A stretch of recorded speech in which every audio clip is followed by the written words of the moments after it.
Well, welcome back to the Pastor's Podcast. Pastor Scott here with Pastor Jose. Hey, Pastor Jose. Hey, how are you? Good morning. Good morning. Glad to be here. Yeah, isn't it? It's good to start our day out this way. Yes, it is. Better than the alternatives. Wait. Yes, I know. The other ones. That's right. We were just talking about starting off my morning with a customer service about a broken fridge. I'll save you from that story, but yes. Not what we're here to talk about today. I'm particularly excited because we're going to be getting a little bit more of an expanded report from your recent trip to Guatemala. Yep. And our partnership with ENLACE. I think people heard about it last Sunday in God's Activity, but there's a lot to tell. It was a really there's much more. Yeah, it was packed of the trip was packed with a lot of experiences and getting to know people and learning. So yeah, there's a lot to unpack. So I'd love to maybe start with just introducing people to, before we talk about the trip, maybe introduce people to ENLACE, to this organization, this partnership that we now. So I was actually just looking it up. We were first introduced to ENLACE back in 2009. Okay. Actually, so it's been a long time. So Yeah. I traveled to El Salvador in 2009 a couple of times, but then there's you went to El Salvador first, maybe 4 or 5 years ago. 4 years ago. 4 years ago, Yeah. right? And really kind of taking on the primary point person for this partnership. Right. But then things kind of, I think, came alive in a new way in your Yes. trip to Guatemala. Yes. So can you just describe what ENLACE is and what they does and maybe why we as a church partner with them? Yeah, ENLACE is a non-profit organization, and what they have identified very wisely is that the way mission trips has been done in the past or even today is not really getting on the ground and understanding and asking the questions, what is the need of the local community? Many missions from United States, even though well-intentioned in the past, and I include myself, we have gone there knowing what is it that they need, and we get it done, and then we get out of there. So they notice that that's not the way to do missions. It's highly relational, and something that really caught my eye when I was reading something in their website when I was contemplating going to El Salvador, is that what we have in Latin American countries is all this disparity that there is with the have and have-nots. It's not so much the government's fault, even though it's part of it, but it's more that there's a crisis of love. Then we the church are poor in giving and showing love to others, and they are poor because they are not receiving love. So that's the basic premise of From Bueno, that he started with that and trying to understand why it wasn't happening the way that the Bible calls about, and it's because of we're not that great when it comes to love. I think we'll explore that more, but I think it's really insightful. And one of the things that's been most compelling to me is I love the opportunity that an organization like this provides for us to have genuine relationships and connections with local churches on the ground. And in that sense, it fits hand in hand with a lot of our philosophy of ministry. Yeah. A lot of our, we believe so strongly in the local church being the hope for communities, really the hope for the world that God has sent, and to be able to partner with them, not doing community development just to do something nice or to help a community, but as an inroads, but both in a way that genuinely serves a community and as an inroads to the gospel, and not just a like bait and switch gospel, but as a, like you said, as a manifestation of the gospel. Right. It's really powerful. And that's what they do. So basically what they do is they do that, and what they realize also is that they notice that the church in Latin America, and I will say by extension here, has been a church that has been focused inwardly only. I don't think Cornerstone does that. I think we're more outward and increasingly becoming more outwardly oriented as we learn and these things. So they noticed that, and also they noticed that they were not working with the government, and the interest of the local community was very little. So those are the three the three prongs that they have them work together, and what that does is when the church goes out and reaches to the community, it's an inroad exactly for the gospel. Yeah, and it's genuine. Because they have lost trust in the government, they have lost trust even among themselves, but still there is a little bit of trust in the community. So by being headed by the local church, even the government trusts the local church more than the community by giving materials and all this stuff. So there's still some, a door open, but it's just wonderful to see how it works. Okay, so our partnership with ENLACE has historically been in El Salvador. El Salvador is where ENLACE was founded and where it's flourished for the last decade and a half, maybe 2 decades at this point at least. Yeah.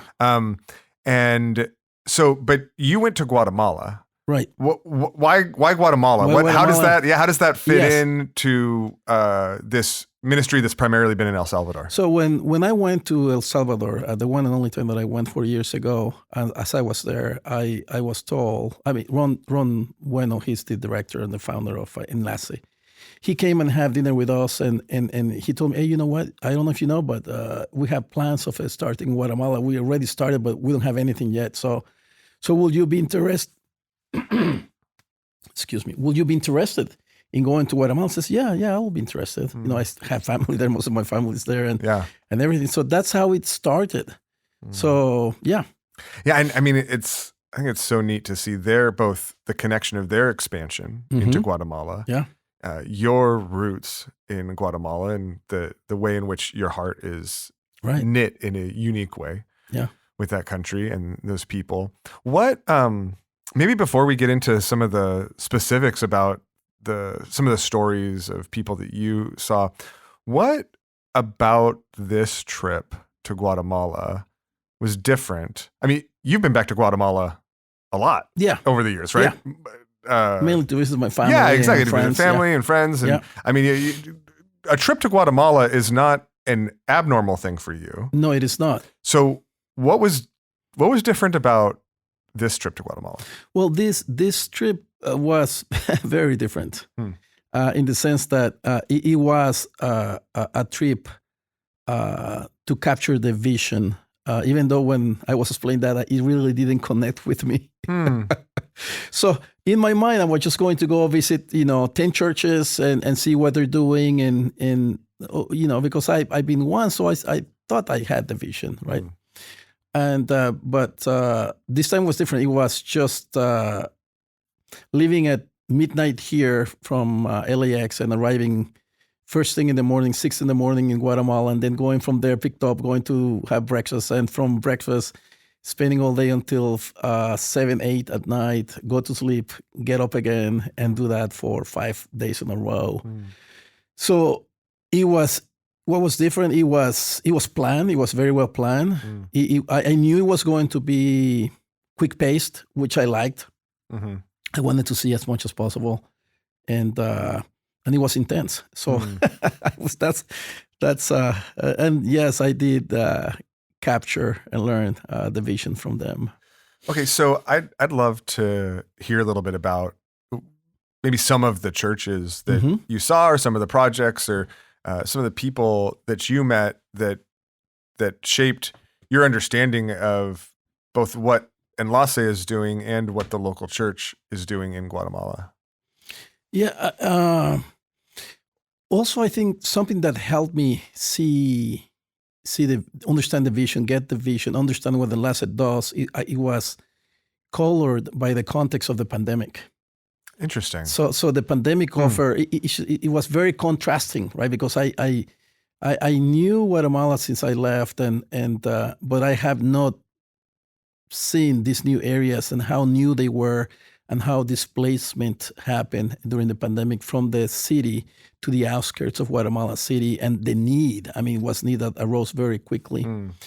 So many of these stories are colored by that. These are displaced people who left their apartments, their jobs, and moved to areas where many of them were forced into living in land that doesn't belong to them and everything, and squattering basically out of need. Yeah. So yeah, one of those places was in Gerona in Villa Canales. I met there. That was my first church that I went to, and this is the story that I told on Sunday morning about the pastor who got these 2 acres for free. Yeah. Yeah, and seeing, because he believes in miracles. Because he believes in miracles. Even he realized that his faith wasn't that great, but still God works. That's right. Despite all that he needs is little faith. Yeah, so that story was very very special to me. Very special to me because I saw this time, before it was 40, now when I arrived there were 80 kids, basically in such a need of love and care, and they were being loved and cared. And there was this little kid in particular. There were 2 kids that actually touched me a lot. One of them was he was a mute kid. He could hear, but he couldn't speak. And when I met him, he was very lively, very happy. He was like a leader, even though he couldn't speak. And he will come and try to speak with me, and I could understand sometimes. And there was this other friend of his. He was basically the one who was speaking for him, and he understood him somehow. But he was so self-assured. He was not ashamed of making whatever sounds to communicate with me. And then when I shared that with the pastor, he says, "Oh, you should have seen him when he came. He wouldn't talk. He was ashamed of talking to people." And I couldn't believe that. It's like, wow. I mean, God is doing something wonderful here. Then there was this other kid that he was, when I arrived there, I noticed he was keeping close to me, and he wouldn't come close, but he would follow me, shadowing me, following me, and then after 2-3 hours of being there, he just came and hugged me and started crying, and he started crying, and I just hugged him, and then the pastor told me, "Oh, yeah," he says, "yeah, he had a very tough life. His family sent him to work, and he was abused in so many different ways, and so they brought him back and everything. Now he has anger issues and everything, and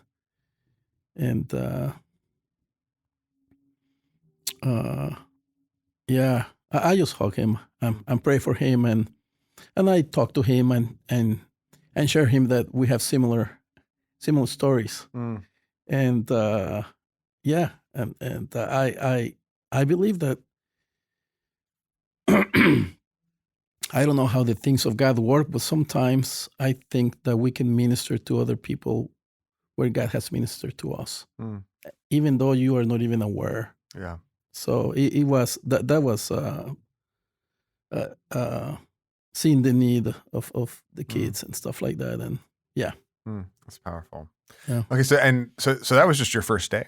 That was part of my first day. Yes. Yeah. So what are I know you shared a little bit more about that whole story on Sunday, but what were some of the other? So one of the things that stands out to me is that ENLACE, it doesn't just come in and say, "Here's the program we do. You know, do you want this or not?" We drill wells. Do you want a well? We do after-school programs. Do you want an after-school program? Like, right? Yeah. They just simply help facilitate and empower the church to identify the needs and meet the needs in their own local context. Right.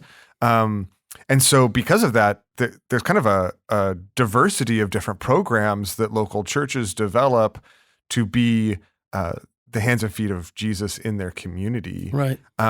So what besides this children's kind of, well, it wasn't even an after school program. It was all day for a lot of them, right? Yeah. And now it's a church. Yeah. What are some of the other maybe programs or local churches that you visited? There was, yeah, the other churches that I visited. There was another church in that Zona 13. That what they were doing, they were providing food for the neighbors during the pandemic. They're established church, and they started teaching people how to, because they joined the leaders of the community, the local government, right, and the local government have initiatives to clean the streets from plastic and bottles and stuff like that. So what they start doing, they start collecting bottles and cutting them and making baskets. So they make a weaving material out of it, and they start teaching people. So some people will bring those bottles, and they will weave them into baskets and then sell them. And in turn, what the pastors will do is they will sell those baskets and buy groceries for the people during the pandemic. Then the people they'll say, "Hey, you want a bag of groceries? Bring your bag of recyclables, and we'll give you a bag of groceries." So it was they were very creative, and the local municipality started noticing that we're doing. So they were even saying, "Hey, do you need more plastic bottles? We have a lot of plastic bottles we can give you instead of disposing of them in whatever way, right?" Yeah. So it starts this. It's so beautiful, and seeing how creative they got to help people. There was, I think this was the same church also, that a lot of people, they were moved away. No, this is another church. This is in Gerona, back to Gerona. Excuse me. That they started. There were women who were not working. They didn't have any jobs, and so they started going to church to look for help. And the pastor bought sewing machines. So they started learning how to sew machines and taking classes from other people in the church. And one of them is getting ready to open her own clothing boutique in that area, and is hiring other people who have, in a sense, graduated from the church. They're teaching how to give haircuts and everything. So they're becoming very, very active and prolific in how to help people. And then they ask the question, "Why are you helping us, right? Why are you doing this?" And that's when the door is open for the gospel. And now many of them are doing the same thing. They're teaching others. Yeah. And it's replicating itself. Yeah. That's so exciting. That's so exciting. And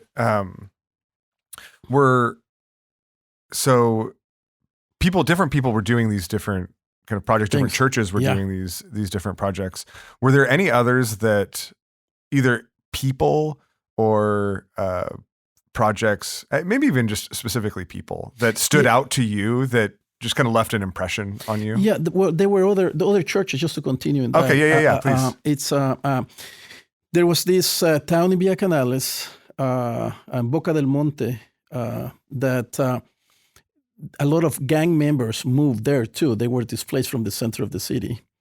They were working as answering phone calls for the United States, because they do speak English. So that's but they got displaced because they lost their jobs. So, and they were targeting small kids and everything. So the pastors there got worried, and what they started doing is a crime prevention solution of going to the municipality and saying, "Hey, you have this soccer field. Do you mind if we start using it? But it needs lights, it needs cleaning, it needs services, it needs all of this." And they said, "Yeah, I started using it, but they didn't do anything at the beginning." So they have 3 soccer leagues, one for grown-ups, one for women, and one for children.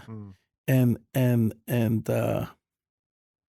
as I talked to them, they really liked it. It keeps them occupied. It keeps them away from gangs, and then invite them to come to church and everything. So and the city now is in the plans. It wasn't there when I did, but it's in the plans to start fixing the lights and fixing the bathrooms and everything, because now they see it that it's being used. Interesting. Yeah. Wow. Well, and so it kind of snowballs between the work and the ministry that the churches are doing. Others like see the work going on and kind of piggyback onto it. The community steps in and Yeah, provides some of the help too. because it's helping the police. Even that's the other thing. There was, and the one who started with the pastor this soccer league is a policeman who works for the city. Oh, interesting. So and he wasn't a believer. He wasn't interested in the things of God, but after seeing what the pastor was doing and caring for the kids, and his father was a trainer of upper leagues in Guatemala. So the father also got involved and started offering good, solid training to the kids and the 3 leagues. Yeah. So I think that sometimes, sometimes I hear people concerned that efforts like this and engagement with a community like this sometimes can distract from the gospel. Is that what you saw, or did you see it? That was a real concern for me. That was one of the things that when I went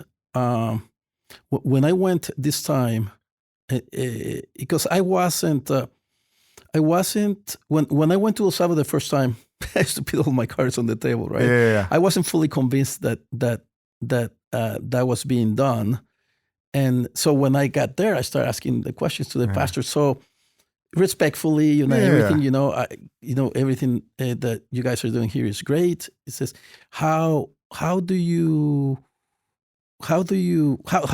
does loving the community at this level intersect with the gospel? And they all answer, it's an opportunity. It opens doors. They can see that our love is genuine. They can see that we're not baiting and switching anybody, because many people, we wait for them, and each pastor has a different strategy how they present it, and right. And I asked them, does ENLACE tells you how to do this? No, they say they left up to us. That we're ministers of the gospel, and whatever God says, all that they want to do is just to make those connections, and that's what ENLACE means, right? Link. To make those connections, so that by doing these acts and deeds of love, it opens the door for the gospel, and they themselves start asking. Yeah. So that's and what I noticed, because I visited out of the 10, I was only able to visit 8 churches, and what I noticed is that in 4 churches, they were community members who were there, and they were introducing them to me, who have become Christians. So because they were walking together in loving the community, right? Community members involved in loving the community. Some of them work with the local governments, and some of them were just leaders, activists, community leaders. And they were there, and they were sharing their testimony with me, and it's like, okay, this is the real thing. Wow. Yeah. So I want to maybe go a little bit to explore that a little bit more, because I feel like this trip was a bit transformational for you. Yes, it was. I feel like it was different than either trips you've made with ENLACE, exposure to ENLACE in the past, or different than other trips to Guatemala, which again you've been back to multiple times. I'd love to hear more about how this has just shaped your heart and vision, both for Guatemala and for our city. First, let me backtrack a little bit, because my understanding of the gospel was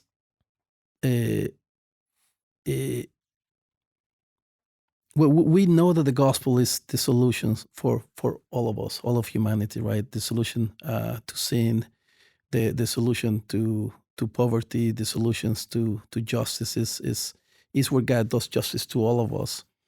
And I learned that in seminary, and hence we preach the gospel. Yeah.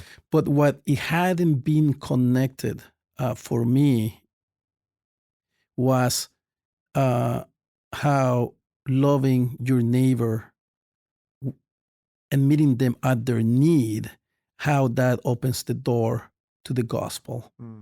And loving with a genuine love, and waiting for God, the Holy Spirit, to guide the conversation, for them to ask questions, and so that the love is genuine. It doesn't feel like, oh, I'm going to do this for you so that then I can preach the gospel to you, and then I get a notch on my belt, and then you go to heaven.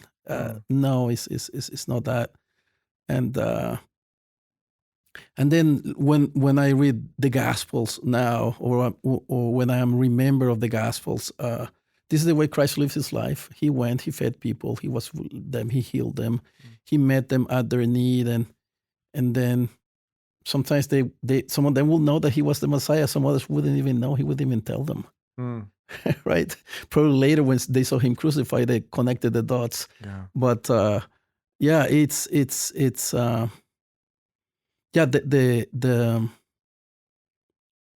I think the message of the cross.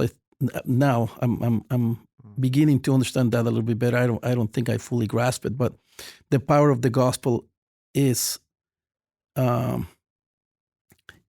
love, right? And that's the power of the gospel itself. In the life of Christ was the love that Christ demonstrated for us to give his own life. Yeah. So. And it's so powerful when we have the opportunity to embody that, to reflect that in word and deed, right? And seeing that meets people, where they're at in all of their needs with that compassion. What I'd love to talk a little bit about maybe what that means, like, for a future partnership in Guatemala, and then also what that means for us here in LA. Yes. In Guatemala, what's our hope for the future of this partnership? What does that look like? What does a partnership with ENLACE or with churches in Guatemala entail for us? Like, would we be connected to all 8 of these churches? Would we? It's more it's more of a regional connection. I think as I had conversations with them that we will have access to connect with a group of church. They particularly serve a region in Guatemala. Okay, so it'd be kind of localized. It will be localized. It will not be one church, and the reason being is because practically it doesn't make sense to be with one church and then line up the need and the project for that church with us. Right. So there has to be more than one just to practically make it available. And also they want us to see the impact that these local churches are having in a region of Guatemala.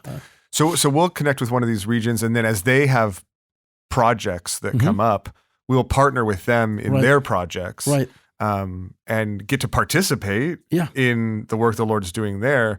But in that sense, being led by their knowledge of their community, and the way in which the gospel is the ENLACE specifically trained pastors, and equip them to be able to go into the neighborhood, ask questions and everything, and find out what is the need of that local community, and also they're equipped to prioritize them. And those are the ones who become projects that by which the church and the community and the local municipality can work together, and the gospel of Christ can come in.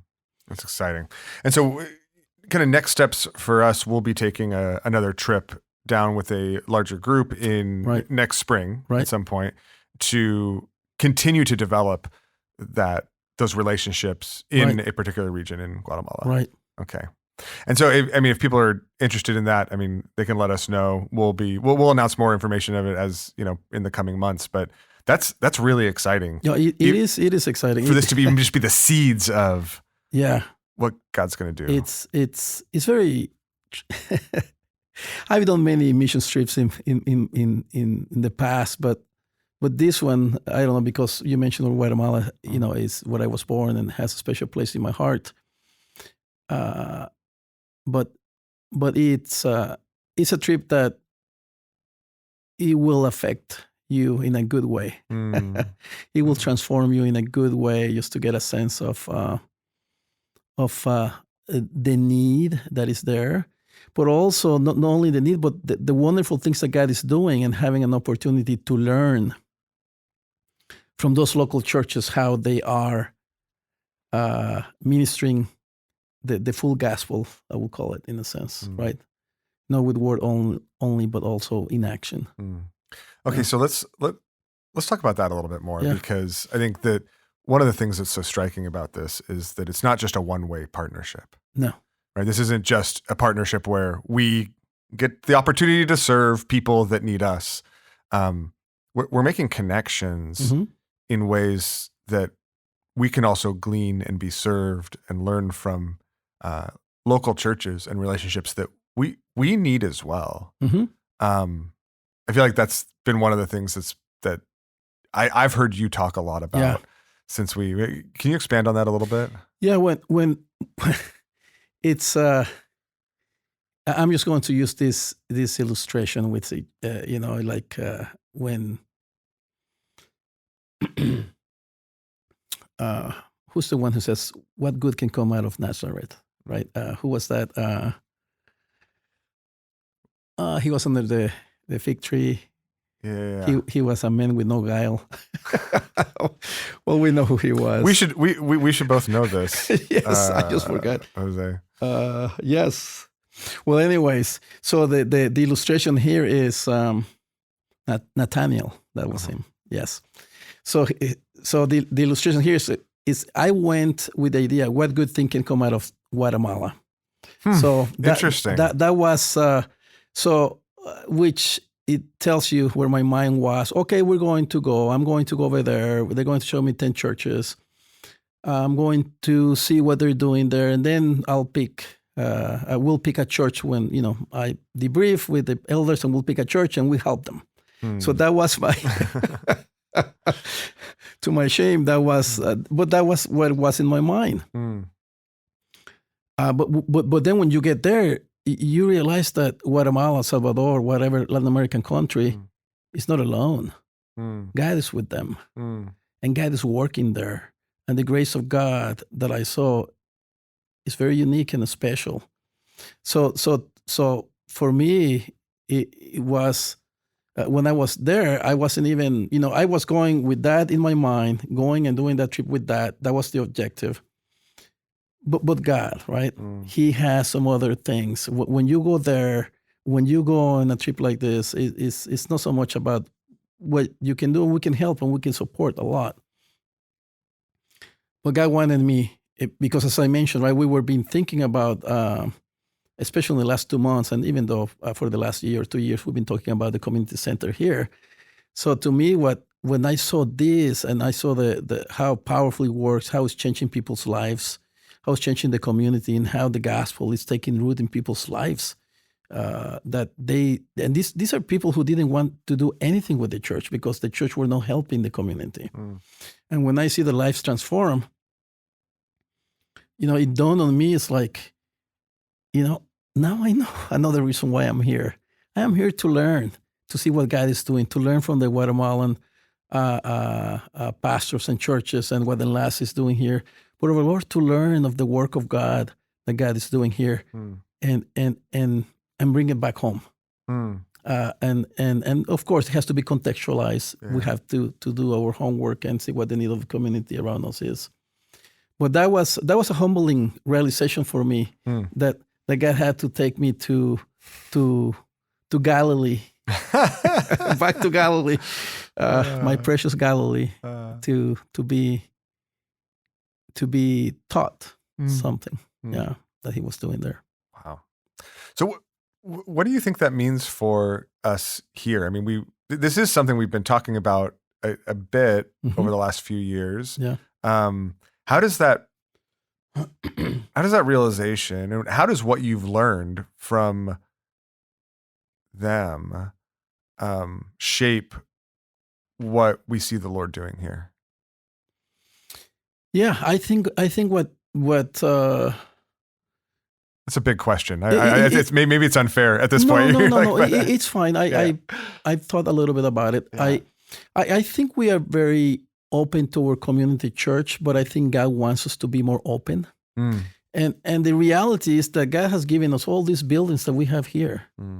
So it's like we are already being equipped in a very physical sense with space. Yeah. And we're using it to the best of our abilities. And I believe God is working progressively for us to go there. And this trip is one aspect of it. But the idea, to me, the goal is that God wants us to be serving and loving the community and bring them here and see His goodness, see His love, and that love is going to attract them and share the gospel with them as we do that, as the natural conversations happens, guided by the Holy Spirit of God, and have a real impact, meeting the need of the people around us that we might know a little bit, but we really don't know. So I'm excited to learn from ENLACE. We're going to be getting, God willing, very soon, this training material that they have used with pastors over there. I want to read it, share it with you guys. I mean, talk about it, all of us together, so we can really grasp the vision and get out there. Get out there. Cornerstone English, Cornerstone Espanol, Cornerstone Farsi, get out there and connect and see how we can love them. And once they see that love, that genuine love of God, who can say no to it? Yeah.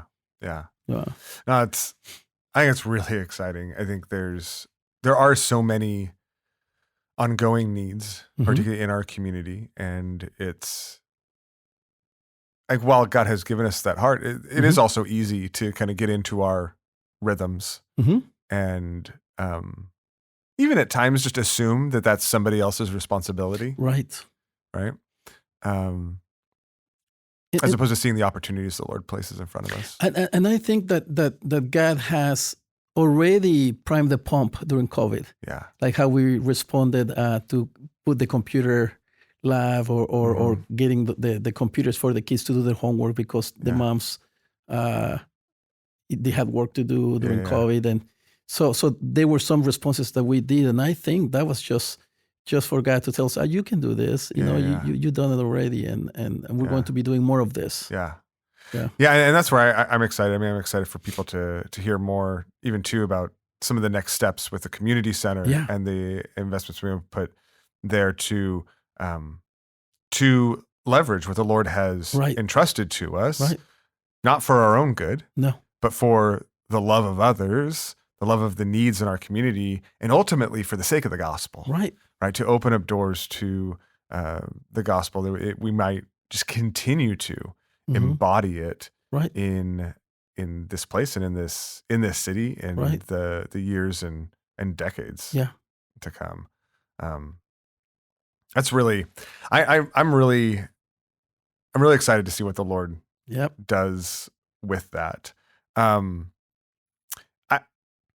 Maybe before we close, I'd love for you to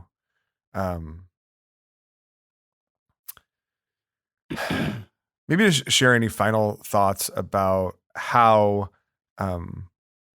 you hope we as a church, maybe, and I think you touched on it before, but maybe even more than just the things that we might do or the programs we might start or the partnerships we might form, whether in Guatemala or with organizations here that, because we as a local church also can't single-handedly meet all the needs in the community, right? The whole design is that we would partner with Christian organizations that are doing the good work and be a part of that. In a sense, to take the analogy and the terminology of ENLACE, link, right? Yeah. We're going to become a link here, where the church is here, but the church is here, so that's a great thing. Where the community will come and we'll link them with us, and the ones that we cannot directly serve, we're going to link them with other NGOs or people who have a heart and care for the needs that we're going to be finding out about. Yeah, I mean, when we think about Claris or the reading intervention project that's Right. been here, right? Just as examples, Right. we want to multiply that. But so we could talk about all the programs, all the things Right. we could do. Right. I would love for you to hear, maybe as we close, your hopes, not for the programs or Right. projects we'll do, Yeah. but your hope in light of what the Lord's been teaching you for our heart as Yeah. a church. Yeah. I think that in order for us to be able to do what God and we the elders believe that God wants us to do with the community center, there has to be some change, a cultural change as a church, more in the direction that we already are going. Yeah. Right. So not that God has helped us to change in that direction, but there has to be more intentionality and more work that God is already doing, has already done, and will do in some of us, because we're going to be serving very people who are very different from us. We're going to be serving very people who we might not be friends with, right?